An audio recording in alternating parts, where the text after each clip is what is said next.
Wednesday Forever. The iconic comic books that inspired a generation, told by the creators that made them. Created and hosted by Michael Dolce and Victor Dandridge. Join the movement. Go Rogue. RogueMatter.com. Hello. Welcome to the newest episode of Wednesday Forever on the Rogue Matter Podcast Network. I'm Victor Dandridge, the hardest working man in comics. Along with me, of course, is Mike Dolce, the coolest guy in all of podcasting. I am. I don't know how I earned that moniker, but listen. Now I got to keep it. Like, lean into it. It's so important. Today we're talking about like a crazy great series, one that I remember when it first came out. It kind of shocked me because I didn't know what to expect. But it took me in a path, and it has stood the test of time as one of the great stories that, you know, if you're a true comic book creator and a fan of creators, this is one that matters to you. It's Spider-Man Reign, and we have the author and artist with us, Kaare Andrews. Hello. Hey, you passed the name test. That's yes, that's very important. impressive. Very impressive. Yes. No, the Kaare. You're not the first person I know to use Kaare like Atari. So yeah. I Kaare totally stole understand. that how else from would me. you say it? Kaare? The other Kaare stole it from me. I know he did. Do you get the Kaare? Is that what it is? A lot of people say that. I get Kaare, Corey. Kaare is pretty good. I give you Actually, credit for I that think you one. should use that. Yeah, my I don't know art why teacher you're not. was Oh, Kaare. yeah. I was Hello, like, yes. Kaare. That's a win all around. Yeah. Right. I am the Kaare. Okay, so we want to talk to you about Spider-Man Reign, and it's not just like a director's, cut kind of commentary on the book itself, but like some of the things that are the inspirations behind you wanting to tell this story. How did this story even come about? And of course, obviously for me, the first question I have is the comparisons to The Dark Knight Returns. Were they ever really a factor, or is that just a happenstance of this story's presentation? Victor, come on. There's a character called Miller Jansen. I mean, no, you're right. So we have to figure out Spider-Man Reign. We have to rewind back to when I first broke into comics, into Marvel, and I broke in as someone who wanted to write and draw immediately. But I broke in as a penciler only. Broke in as a penciler first, and I could ink my own stuff. I could color my own stuff. I don't know how much I had written, but I had always been writing as a kid.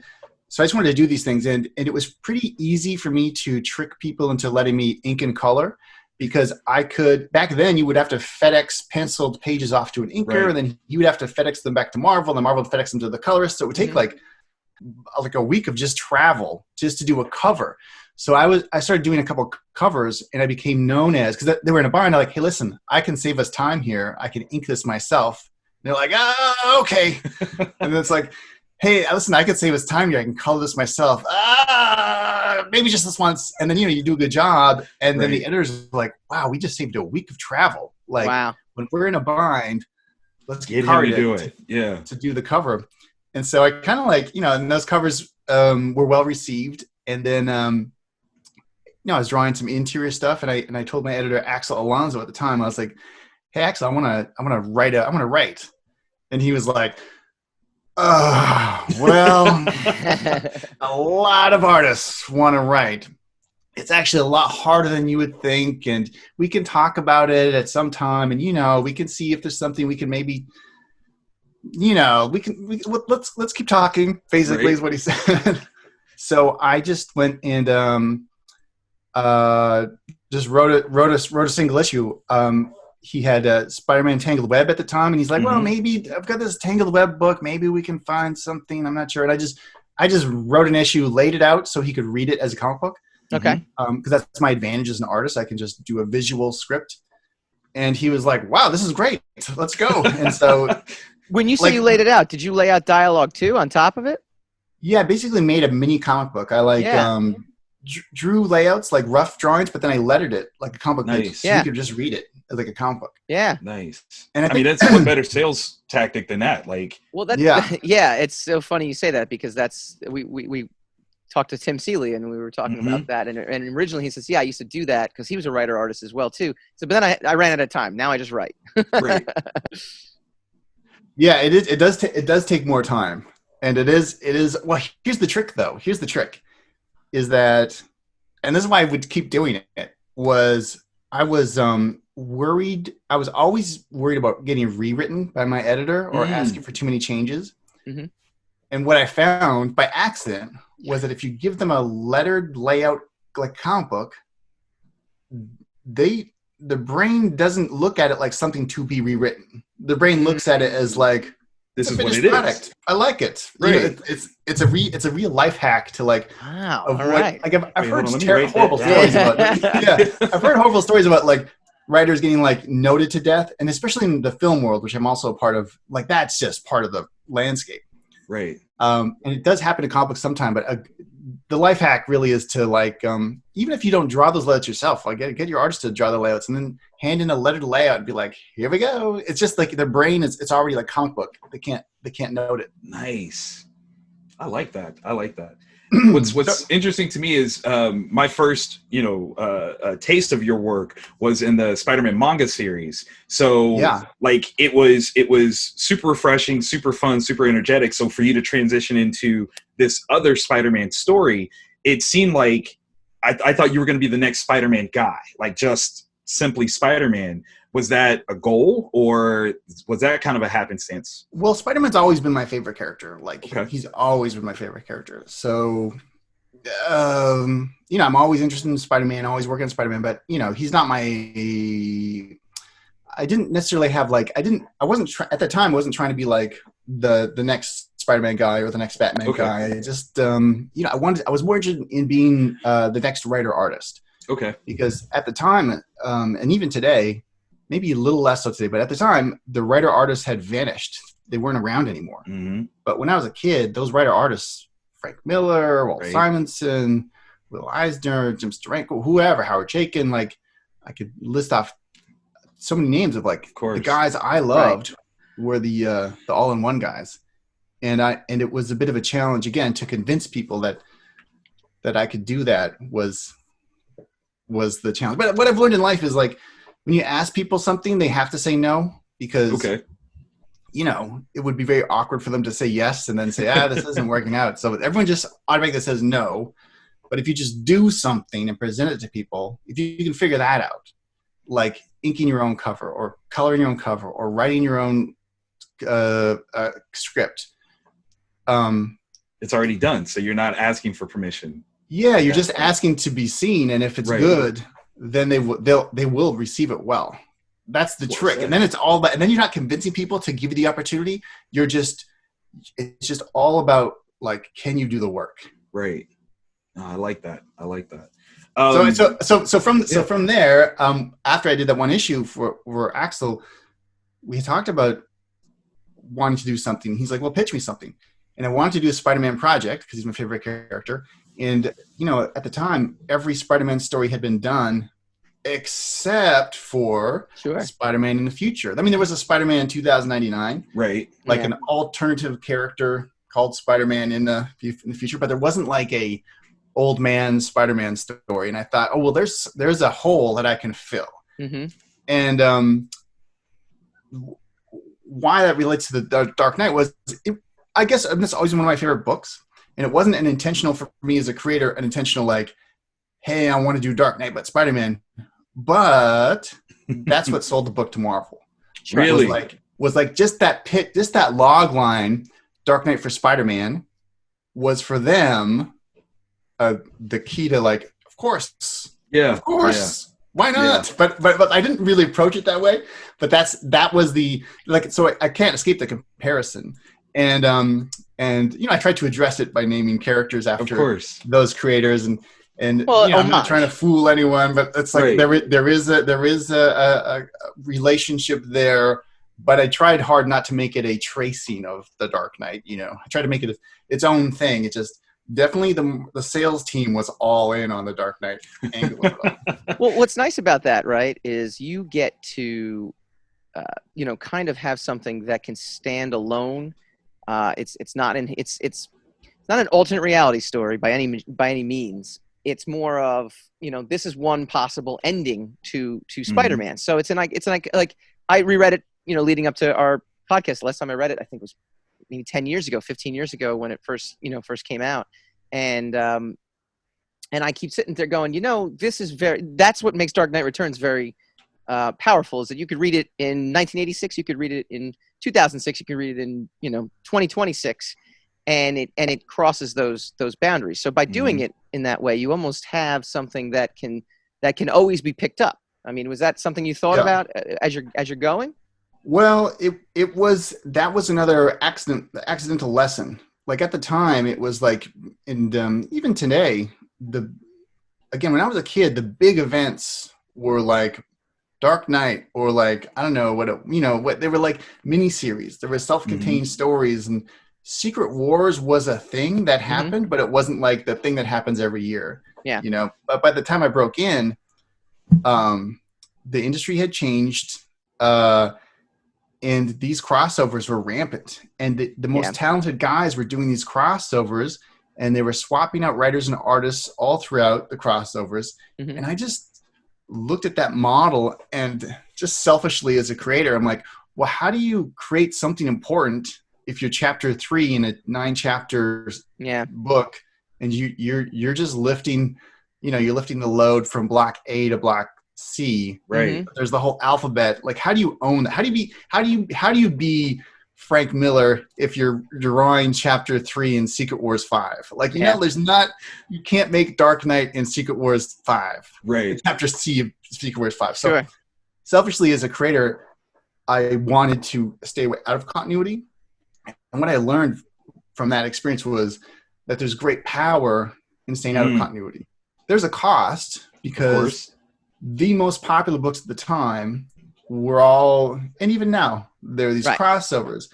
And in the hierarchy of like popularity, like momentary, immediate popularity, like where do I rank in the top 10 artists, the wizard list? I'm not that that's there anymore, but it was when I broke in, right? It was like, how do I get on that wizard top 10 list? Well, maybe I draw chapter 5 of Secret Wars 10, and it's like, and then I get someone says I'm number 7 in the top 10 artists, and maybe I get a raise in my page rates or whatever. But it just seemed to me like such a game I was not interested in playing, especially as a writer artist. Like, or someone who wanted to be a writer artist. Right. There was no way to prove yourself as a writer artist by drawing chapter 3 in the 10 chapter tale with 7 other artists and 3 other writers. Like, there was just no way to do it.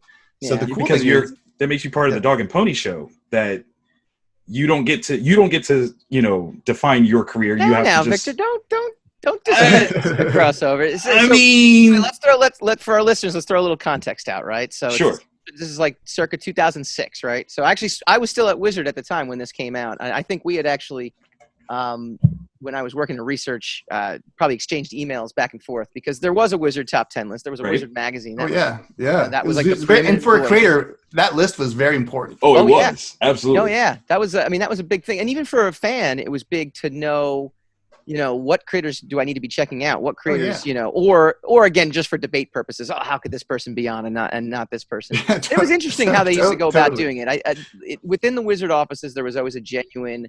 It was never commercial. It was never for shock value. I mean, they generally, these debates that fans would have are what the editorial staff would have in terms of who goes into that list, and some of it, was business driven. Like, this guy moves the needle versus that artist who doesn't move the needle. That factors in, but that factors in, I think, no matter what. 2006 though, I mean, you're looking at a time when Civil War, I think Civil War was the big one for I think so. It hadn't come out yet. But with Avengers Disassembled, and we talk about this. Blur to me. Yeah, we talk about this on the Rogue Wave podcast. I don't think people can understand a time period when Avengers was not the biggest thing on the planet, right? That is true. And it was right around this time, and maybe give or take a year or two, where Marvel stopped investing. Well, actually, no, they didn't even stop investing in X-Men. X-Men was still big, but they started really paying attention to these Avengers characters who, quite frankly, for 90s readers like myself and Victor and you as well, too, they were kind of lame, right? I mean, like the X-Men were the big thing in the 90s. Say it right. They were D-level. Let's be honest. They were, right? Yeah. So Marvel started investing into their major characters again, and they did it by creating these events. And DC had Identity Crisis right around that same time. So it was these event-driven series. So Victor, yes, you're right. It is a dog and pony show. It was definitely one of those things. But I think for the state of the industry, what it actually ended up doing was establishing all these characters that today are making billions of dollars at the box office. And also for a company, I mean, it's a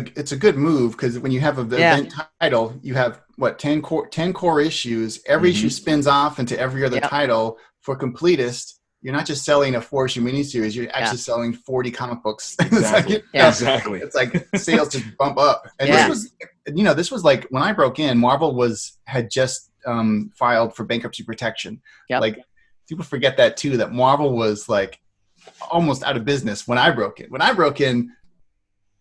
I took off the slips cover piece that you did for this book, but this is one of my Bibles talking about that time period. Yeah. And you did the cover for it. So yeah. Sorry, but slow plug. Here's another interesting thing. Like, that time period when Marvel was going under, it really was going under. Just before I broke in, every editor I'd meet would be like, "Why your stuff is great. You shouldn't be doing comic books. There will not be comic books in 5 years. Your comic book work is great. Don't do comics. Don't do animation." this. No, these were the editors. These were Marvel editors, DC editors. But I never got into comic books because I thought that was the road to riches or the road to fame, or like, right. I just love the medium. And in a way, like, I miss that time period when there was a real cost to being a comic book fan. Like, your friends would kind of like look at you funny, or what, you like comics? Yeah, I think that time period when comic books were devalued by society in general was the peak creative work. Like, that time period when people are trying to prove to the rest of the world that this was a viable medium with viable stories and amazing artwork. Like, I miss that so much. I agree with you. And I think part of the problem today is these movies they got so popular. Everyone gets so excited when they find out I draw Marvel comic books, like whether it's a bank teller or Starbucks or whatever. Right. Like, but I think it's had an adverse reaction to the comic books themselves. Like, if you Google Captain America, what comes up? Pages of Chris Evans. Like, right. What? Like that? Not a single Jack Kirby image. In the first 3 pages. You're absolutely right. Yeah, man. It's hijacked the medium. I can't wait. And I'm saying this as someone who also directs film and TV. Like, I can't wait for the comic book movie craze to die down again, because I think that will bring back my feelings. That will bring back the books themselves. Because right now those movies are just like saturating. Especially I don't think it's going to die down, though. I just don't think. I mean, not to throw in, but until theaters open back up, I think we're seeing it. Like, but now everything's streaming. It's just a different delivery system. But every new series now is based off. I don't know, man. These movies, man, they invested too much. I don't think they can go for the streaming. I think it'll take a few years, but I think there is a bit of fatigue right now, growing. But it'll take another few years, and then the movies will come back again, right? Right. And then it'll be fun. It's all cyclical. I'm waiting for that surge in I'm waiting for that. I'm waiting for the public response when I go to Starbucks and be like, "Oh, you draw Marvel comics? Yeah, just not into those movies anymore." I'm waiting for that, because then the creators will be like, "Listen, man, let me show you some work, the real stuff." That's awesome. It's really funny you mentioned that, though. I was thinking about that the other day too, and I've said this. Victor and I have had conversations at many Comic Cons. We're sitting behind our tables and we're peddling our wares, and I just look around, and I don't mean this in any disrespect, but the amount of normal people that are there, and I only say that because, again, I worked at Wizard early in 2000, and that's when I broke in around 2002, 2003, and I would be at my con and I'd be at my table and I'd be doing, there was a familiarity to the type of people that you would see, and it was, the quote unquote the nerd, the geek, the fanboy. Forget girls. There were no girls at cons. I think my life would be completely different if I started conning, 10 years ago as opposed to 20 years ago. But it was this type of goer. And then as the years progressed and as the movies became more popular, I mean, usually, again, you wouldn't see a girl at a convention. You would see a girl being dragged by her boyfriend, at a convention. If he was lucky enough to have a girlfriend. That was that was right. That was the quote unquote, the stereotypical profile, and that has so changed now to a point where, I mean, obviously within the industry now, I think there's fanboys coming to grips with the fact that their secret's out now, and there's something that you want to hold on to almost in a way. To this thing that gave you comfort that now everyone is. It's a weird. Yeah. It's so weird. It's like when you root for a band to become successful, then they sell millions of records, and you're like, oh, they're such a sellout. They're sellouts now. We don't love them. We don't love them like we used to. Yeah, I don't know. It's weird. I don't know. That's my thought on it. We will talk about Spider-Man Reign at some point here too. But so to continue my story here. So what I did was like, hey, let's do this, and then immediately Axel was like, yes, and then you know what? I always have this weird thing that happens was, when Axel said yes, we want to do it, and this was just a paragraph pitch, or maybe a one-page pitch. It was very short, no artwork. It took me, I think I was a bit. There was a bit of a delay before I actually did it. I can't remember why. I think I was drawing another project or something before when I actually got the pitch approved and when I actually drew it. There was some kind of delay, and I was trying to figure. Part of my problem is I draw in different styles. Yeah. I've never played it smart where like, here's the one way I draw, and you'll always know it's me because this is the one way I draw, and it's my signature style, which is a great way to do it. Very smart way to do it. Like if you're Ferrari, you're only selling Ferraris. Right. But I get so bored, and I just like art so much. I just want to draw all kinds of ways. And I try to keep it where the project is consistent, but the different projects, I allow myself to change style or try new things is more how I put it. So I was like having the hardest time figuring out even just how to draw this book, because originally I was going to be like, I had this real inclination to do like completely computer generated a book, which I didn't know how to do, but I was like teaching myself ZBrush and Maya, and like I was just untrained, just trying to figure it out. But that's really rogue. I mean, that's exactly how you're supposed to do it, right? I mean, you're an artist. You're not.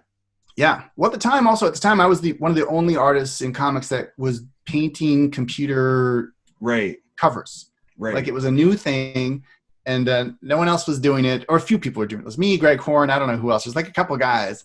It was a brand new thing, and now everyone paints on the computer these covers. Right. And in response, I've gone back and now I'm airbrushing on paper with paints and pencil crayons and kind of like an old school style.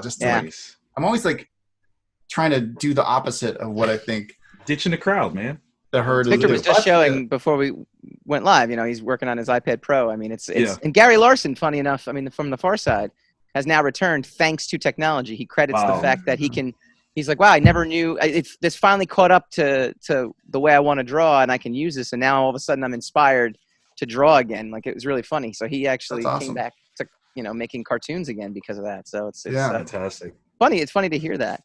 When Spider-Man Reign came out too, and this is again, I never looked at Spider-Man Reign as I looked at it as an homage to Dark Knight Returns, but I always looked at it as its own thing, right? I never looked at it as like he's trying to do Dark Knight Returns. I looked at it more as, okay, he wanted to take elements of Dark Knight Returns in tone and in style and kind of bring it into a Spider-Man universe. That's the way I looked at it. And what Dark Knight Returns does, and that you did as well too, is you actually captured the fear and the feeling of living in terrorism at the time. And again, this is almost 15 years ago. We have completely different political problems. We have completely different political conversations. But back then it was, how much liberty do you give up in the name of protection? And so talk to me about that, and talk to us about, that message. Which 9/11 was a big deal. Right. That was the Patriot Act, when it was a big, that was a big problem. And it was like, it's just weird. I live in Canada. I don't live in the States. So when you live in Canada, you kind of like have a clear view of your neighbors, but you're not in that neighborhood. So it's weird where I think, I feel like Canadians can be a bit more objective about what's going on in the States sometimes, because third party. Can always do that. Right, Yeah. right. Yeah. And we're so affected by American culture. Like we basically live in American culture, but not in America. You know, it's like, that's how it works. And so I was watching in the States, this real urge to give away personal freedom for protection. That was the thing, and everyone was like all in. And as a bit of a contrarian, I just found that fascinating. I thought, well, what is that? And like, it wasn't purposeful, but it did affect the story that I was telling, and that this web system of like protecting yourself from the outside world was this web system, but in reality, it's a cage that you live in, right? And it's like I don't know. It definitely was something that I was playing around with. I don't know how else to say it. I was playing with. I didn't have an agenda or an ideology that I was trying to like preach or lecture, but it was something that was fascinating to watch. It's at the backdrop. I mean, it's at the backdrop for everything, but at the same time, it's always funny rereading or rewatching films and to see if they're relevant or not, right? I remember rewatching PCU with Jeremy Piven. Jeremy Piven. But I remember rewatching PCU. it like 10 years ago and being like, this is so out of date. And then I watched it again like last year, and I'm like, oh wow, okay, totally relevant again. Right back. It's interesting. This is a snapshot of that time to me, but it's still there's enough fear of giving up your personal liberties maybe in different ways now than it was back then, because obviously you said 9/11, but it's still relevant. It still resonates. It's so funny that you say that, because when I reread it, I had the immediate correlation of the Black Lives Matter movement, not necessarily the organization, but the instance of police brutality and the citizens' response to it. So that, to me, I was like, this is the now. Like, this is one of those stories that will forever and always live, because there's always going to be something that people can relate to in some aspect of it. So yeah, I think it's I can totally see what you're talking about there when I think about the book. I didn't think about it but now you just said it. It's like, I mean, it's one of those forest for the trees kind of things where, obviously you being in New York even will definitely draw out the 9/11 factor. You being a black guy, I'm definitely going to see the police brutality factor. So it becomes something that is so universal, because it speaks to different people in different ways, at different volumes.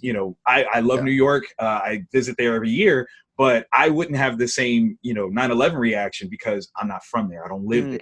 But yes, I recognize it, but still, once you have that thing that it relates to you about, huge. But I think the best thing that it allows to do when you do a book like this, that's out of continuity, a bit in the future, a bit of a recontextual setting for this character, is it really allows you, it's an easy way to allow you to reevaluate the core of the character, because you're always thinking, what can I do with Spider-Man next? And if you're just going in current continuity, it's like, well, let's try this, and let's try that, and let's try this. And now he's married, now he's got a clone, now he's got a kid, now he's, all that stuff that is the weird stuff, and it's that through line that connects them all. But if you can go out of time, well, now I can just go back to the core of the character. And so I was very focused on like, what is the core of the character? Obviously, with great power comes great responsibility. And I had this was the idea I was focused on. If I put him in a situation where Mary Jane was dead, and maybe it was even his fault in some way, if you can't save the woman you love, maybe you have no power. And if you have no power, maybe you have no responsibility. For me, that was the core. And that's always the one thing I was trying to think of and chase out, was like this idea of like, no matter how strong you are, no matter how many powers you are, like what are you responsible for if you can't save the one you love, which is especially as a man, your task is to protect your family, protect your wife, protect your kids if you have them. like this is not even a social construct. It's like, it's biological. Like we have millions of years of as a man, only speaking as a man, because I've never lived another life, but like your task is to protect people around you. And I remember as a kid, like even as a teenager, I was always thought like, oh, the best way to go out would be to like, interrupt some kidnapping or hijacking and just go down in a hail of bullets, but save everyone around I saved everybody. Yeah, I think that's absolutely true though. It's funny you say that, because I mean, there's so many times where you're like, well, that's a good death. I can there's nothing better than not that you want to die that way, but Well, it's also the call to war, the call to valor, and so if you take away that from a guy, I don't know. I was interested, and I was only like in my 20s, but I was interested in that idea of like an older man who just like that's to me was the definition of failure, especially if you're a superhero with superpowers, and you're supposed to be doing things better than anyone else. So like for me, that was the most interesting thing, and I think that's why the story, like I still see news stories on Spider-Man Reign like every couple months for how long has it been now? Like, it's fantastic. 2006, I believe, is when it first came out. December of 2006. So and, 14 years. Yeah, a lot of the stories are like, we can talk about this too. I don't know about now or later, but a lot of the stories is this controversial thing of like, is like I don't know how no, keep it 100, whatever. Do whatever you want to do. Like, I don't even know what that means. What he just said, but you can say whatever you want. The whole spider fluid. That's one of my favorite parts. I was listen. So when this came out, I was a new father. At that time in 2006, my youngest son had just been born, so I had two sons, and the notion of Peter not understanding the full context of the toxicity of himself is such a Peter Parker thing to experience. You know what I mean?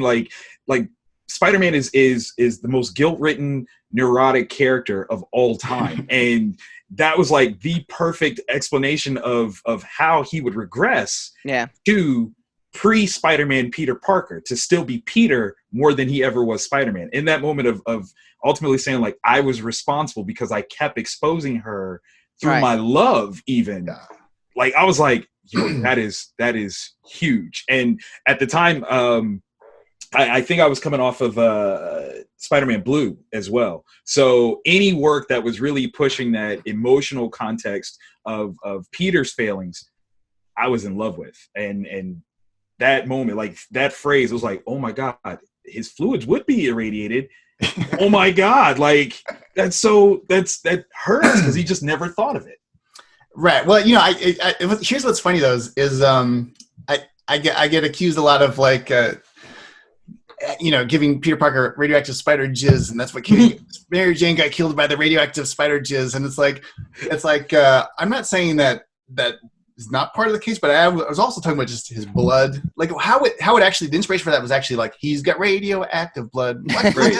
Like to me that was like radioactive blood, like what, like that's a problem.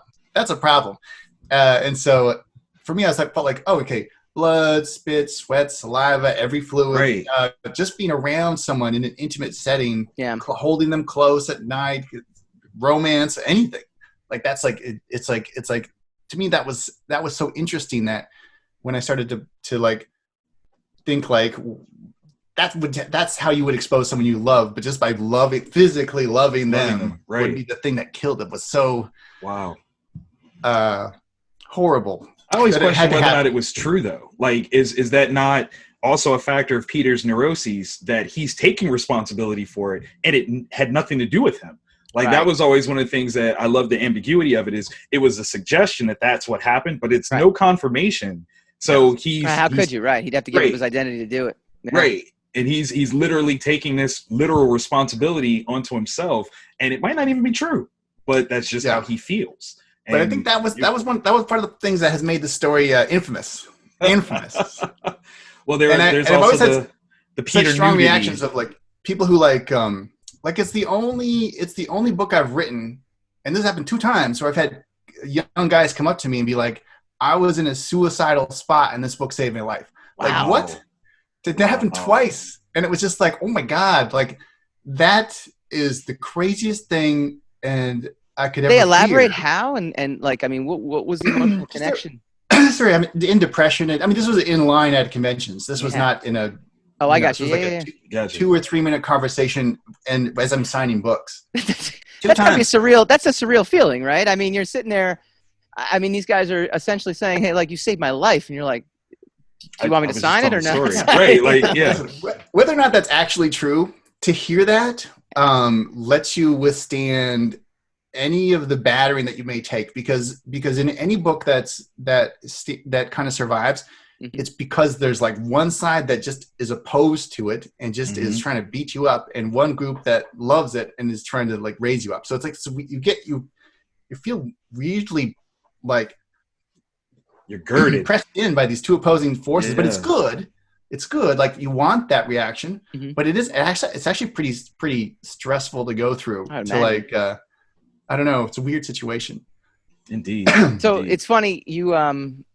You know, one of the things I thought you did really well in this too, as a longtime Spider-Man reader, was you brought in the villains, but you actually stayed true pretty much to all the villain personalities for the most part. And the character that I always loved, and I hated when creators would then go make him a bad guy again, was Sandman, because Sandman had a whole arc, you know, in the 90s and early 2000s where he actually was an Avenger at one point. Right. And he had redemption in him.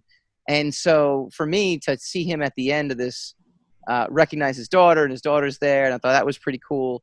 But to see, you know, where I sit there and go, okay, good. He recognizes. I know it's out of continuity, but it is working off of, you know, at least it's not in its own. It's not in a vacuum. You're not working in a vacuum. Right. It's to be very reflective of that with Sandman.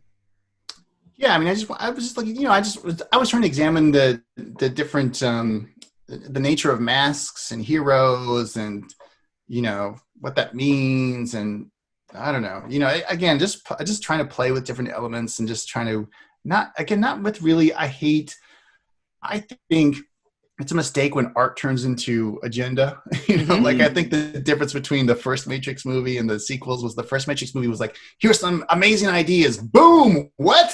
Whoa! And then Matrix 2 and 3 were like, let me explain these ideas in detail and tell you how to feel about them. And then it was just like, oh, really? Don't love that. No, these are all amazing movies. Even 2 and 3 are amazing filmmaking, but the difference is, like, I love ideas, but I hate lectures. Like, I can't. And I'm always trying. I try That's real a hard. controversial statement nowadays, though. I mean, it really is actually that to say that, because I think we're seeing this in news, we're seeing this in just discussions. It's you know, someone once said, you know, now thanks to social media, you have to bring you have to bring the correct answer to the table. There's no discussion. You just bring. You have to bring the correct answer. Got to be the yes or no. Whatever tribe you belong to, it needs to be the correct answer. Yeah, and I think that's the biggest horror of today. Yeah. Is that if you don't have the right morals, the right ideas, someone's going to try to take you out, no matter what side you're on. And art survives beyond the morality or ideology or politics of today. Right. Yeah. Like, real art just is about humanity and human experience and ideas. And then, you know, like we can assign Black Lives Matter to Spider-Man Reign, or we can assign 9/11 to Spider-Man Reign, or we can assign a fatherhood to Spider-Man Reign. It's like, you just, I like art that just is like idea, exploration, but no agenda.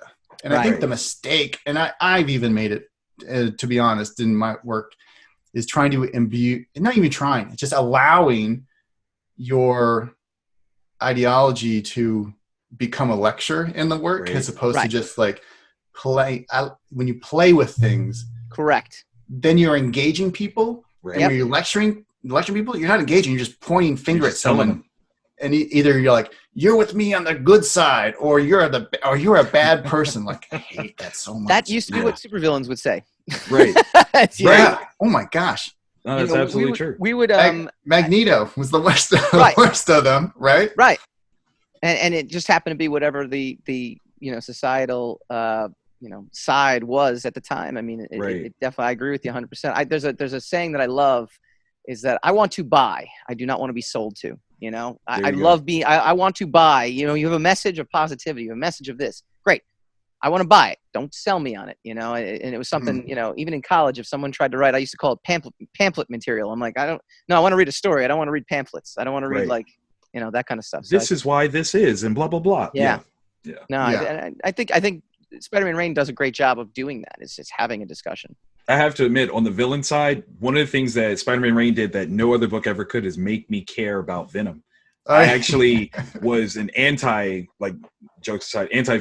person. Because I always felt that Venom was... There's no escaping that joke. I know, it really wasn't. I always felt that Venom was a manufactured villain, one of those that is literally created to be the total antithesis of all the greatness of Peter, and therefore he can't be that great because it's not organic. He was made to be that way.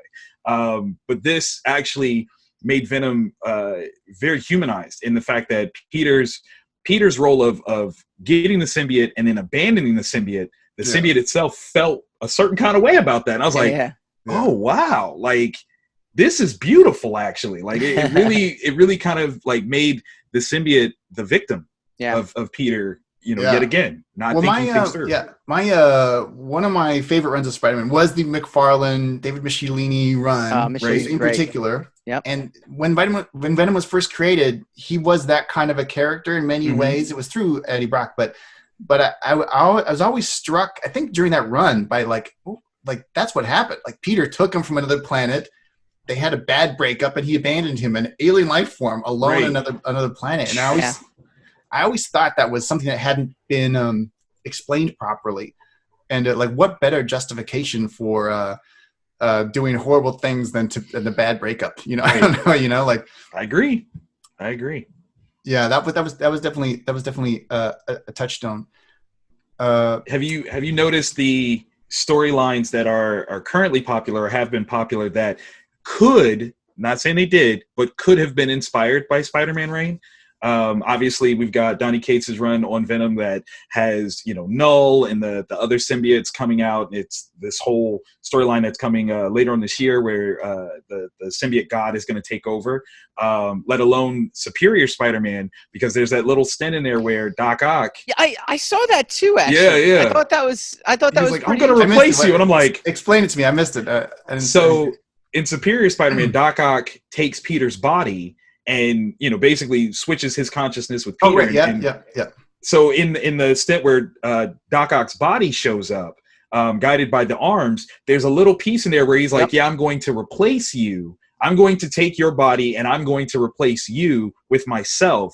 And it was like this really interesting sort of like internal or monologue. But I was like, I wonder if that's where Dan Slott kind of took that seed and was like, let me run with this. What would happen if Doc Ock did that? That's really funny because Dan Slott, I mean, I don't know him. I'm sure he's a nice guy, but when he was doing the Spider-Verse thing, it seemed like he had a bit of a problem with Spider-Man Reign. The way he integrated that character was a bit like little ho-hum. Weird, a bit of a weird.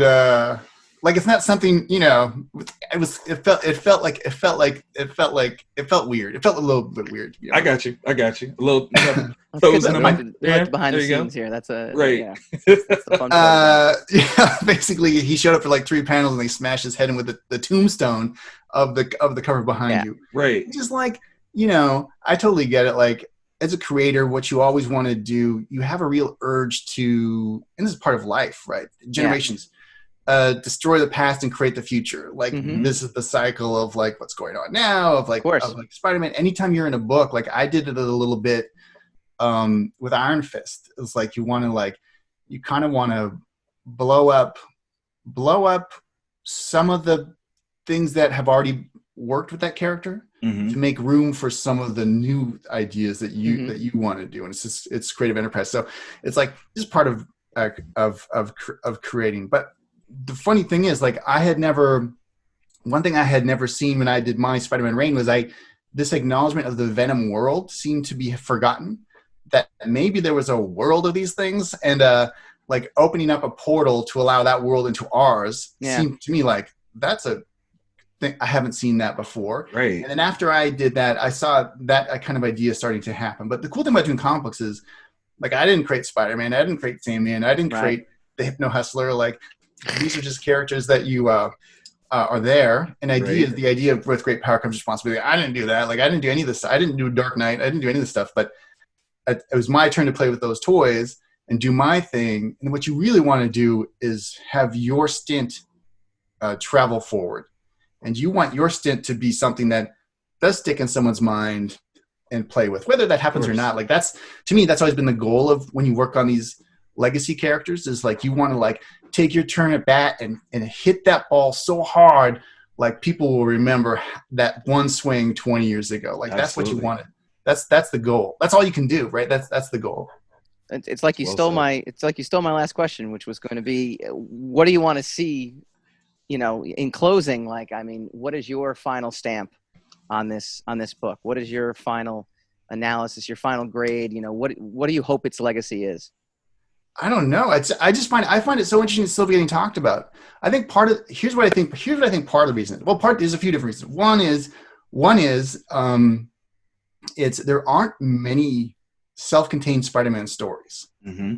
Why not? Like, this is a flagship character. There are how many self-contained Batman characters? Yeah. This is the character that's been reinvestigated in self-contained stories for millennia.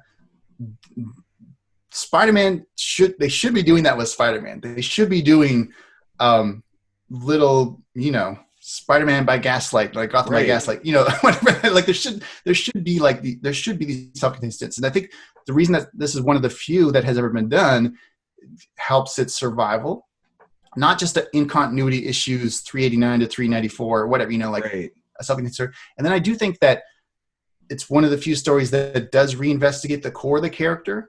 And often, again, when you're in a continuity telling issue to issue for decades, it's hard to figure out how to do that again and again and again.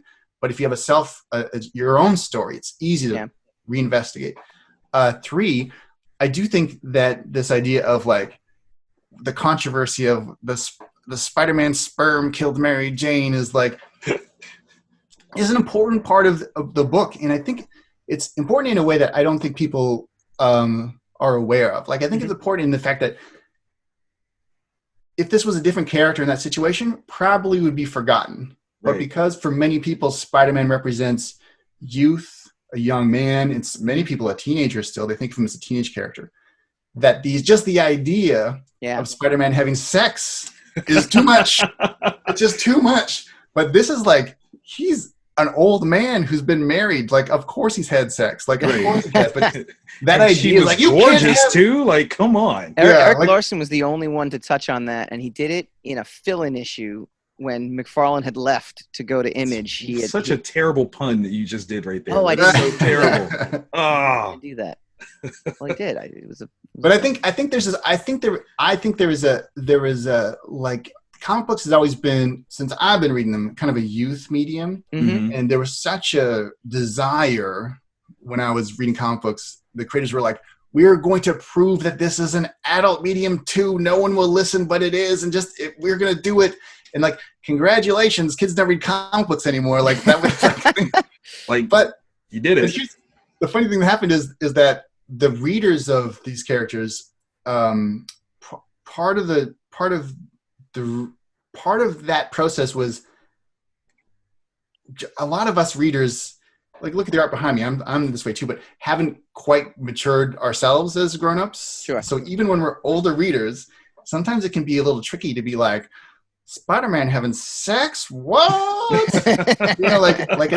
I had this problem with, I did a cover with for X-Men Xenogenesis where I had Emma Frost sitting on top of Cyclops' back eating pancakes.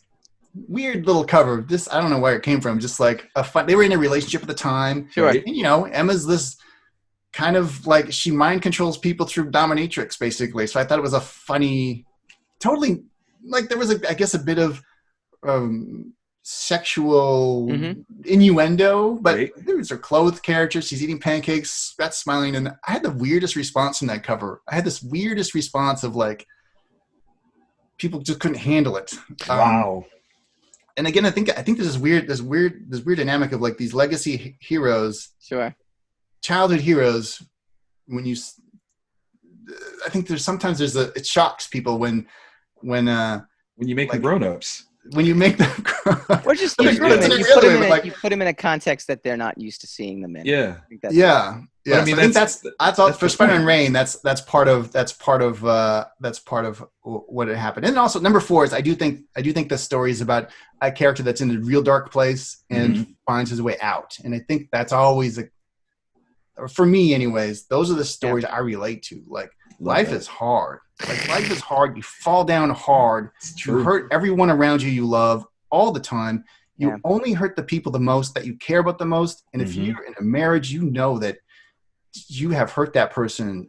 And if you can survive it, it makes the marriage stronger. Of course. But it's unavoidable. Like, it's just, we are humans that do human things to each other. And, we need mechanisms. It's not even just that we need mechanisms of forgiveness, but we become stronger when we forgive. And I just when I look at the world today, it's just like, oh, wait, like, that's something we've forgotten. That's a power that we have lost. We have forgotten how to say, you know what? I forgive you. Like when someone does something horrible to you, it's only because you probably are connected with them in some way. And if you don't know them and they've done something horrible, I don't know. Like, it's just like, maybe that's an opportunity to come together as people. Like, I get, it's a hard time to be around. It'll come back.